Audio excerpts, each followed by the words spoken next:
नमस्कार दोस्तों, आज हम LIC के एक बेहतरीन इंश्योरेंस प्लान के बारे में बात करने वाले हैं। इस प्लान की खास बात यह है कि इसमें आपको सिर्फ 12 साल की इंश्योरेंस पॉलिसी भी मिल सकती है। कम से कम 12 साल के लिए इसमें आप इंश्योरेंस प्लान ले सकते हैं। इसके साथ साथ इसमें आपको लोन की सुविधा भी मिल सकती है। पॉलिसी शुरू होने के 2 साल बाद आप अपनी पॉलिसी पर लोन भी ले सकते हैं। और जो लोग इनकम टैक्स की रिटर्न फाइल करते हैं वो अपने प्रीमियम की डिडक्शन अपनी इनकम टैक्स फाइल में ले सकते हैं। आइए इस पूरे इंश्योरेंस प्लान को एक एग्जांपल लेके समझते हैं। मान लेते हैं आपकी जो उम्र है वो 35 साल की है और 5 लाख रुपए का बीमा आप इसमें लेना चाहते हैं। और अभी के लिए मान लेते हैं कि आप 21 साल के लिए ये इंश्योरेंस पॉलिसी लेना चाहते हैं। तो अगर हम इसके प्रीमियम की कैलकुलेशन करते हैं तो 1 साल में आपको लगभग 23,908 रुपए की प्रीमियम की पेमेंट करनी होगी। आप इस प्रीमियम को 6 महीने, 3 महीने या हर महीने भी दे सकते हैं।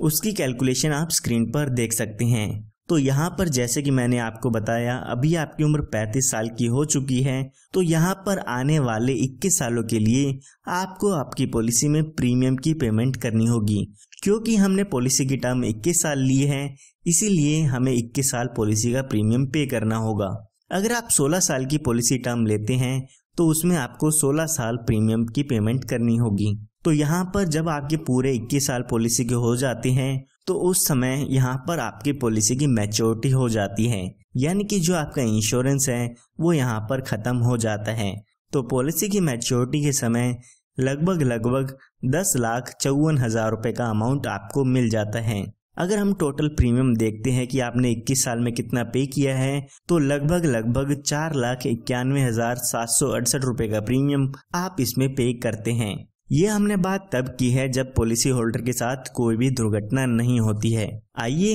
अब हम एक एग्जांपल लेके समझते हैं कि अगर पॉलिसी होल्डर के साथ कोई दुर्घटना हो जाती है तो उस केस में कितना डेथ क्लेम मिल जाता है। तो पॉलिसी शुरू होने के बाद पॉलिसी की मैच्योरिटी होने तक जब भी पॉलिसी होल्डर की डेथ हो जाती है तो उसकी फैमिली या नॉमिनी को यहाँ पर डेथ बेनिफिट्स मिलते हैं। डेथ बेनिफिट्स में आपकी पॉलिसी का सम एश्योर्ड, बोनस और फाइनल एडिशनल बोनस मिलता है। अगर हम मान के चलते हैं कि इस पॉलिसी होल्डर की डेथ 39 इयर्स की एज में हो जाती है तो यहाँ पर 5 लाख रुपए का जो सम एश्योर्ड है वो तो मिलेगा ही मिलेगा, साथ में लगभग 1,20,000 रुपए का बोनस भी मिलता है, जो कि 6,20,000 रुपए का अमाउंट हो जाता है। सिर्फ इतना ही नहीं, अगर आप अपनी पॉलिसी में एक्सीडेंटल बेनिफिट राइडर ऐड कराते हैं तो एक्सीडेंटल डेथ होने पर यहाँ पर एडिशनल 5 लाख रुपए का अमाउंट दिया जाता है, यानी कि एक्सीडेंट से डेथ होने पर 11,20,000 रुपए का क्लेम का अमाउंट मिलता है।